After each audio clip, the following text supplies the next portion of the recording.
What if I told you there was a game where you play as a revenge-seeking ghost haunting an entire family with flying chairs, exploding toilets, and possessed furniture, all the while dodging a blob monster dog?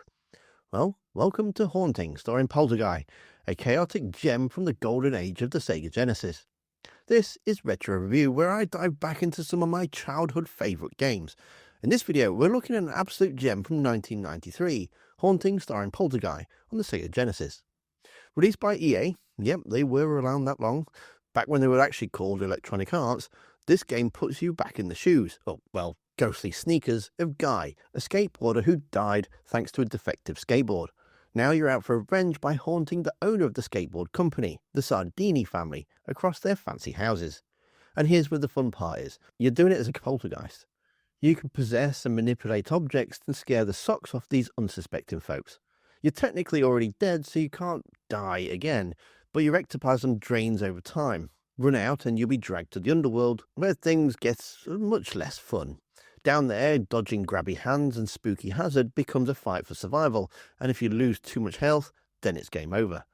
Back in the real world though, objects flash with icons. Blue means that you can set up a scare, wait for a family to wander over, and bam, you get that funny scare.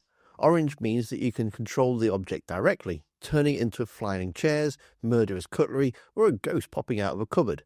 Press start and you get a handy map showing where everyone is hiding. I remember being so hyped for this game as a kid. Most titles back then were side-scrollers, sports sims or beat-em-ups, but this is an isometric horror comedy sandbox with over 400 interactable objects. Pure magic, plus some of the scares are genuinely hilarious.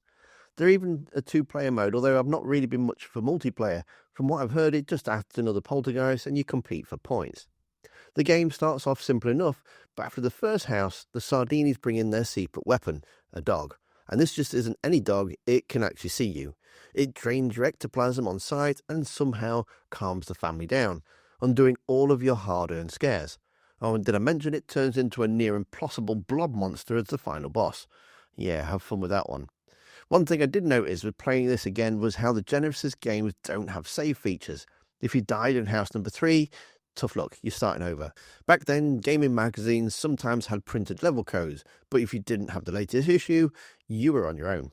Honestly, I kind of miss those days. Cheating felt like an art form back then. Frustration aside, though, Haunting Starring Polterguy is still a blast. It's quirky, it's unique, it doesn't take itself too seriously. And I've been playing this on one of the Fusion emulators. It's a great way to kill an hour or two. Previously in the Retro Review, I also had a look at the Terminator game from 1991. And let me tell you, that was a hard game. You can check out that video on screen now. Thanks for watching. Don't forget to hit that like button. And I'll see you next time.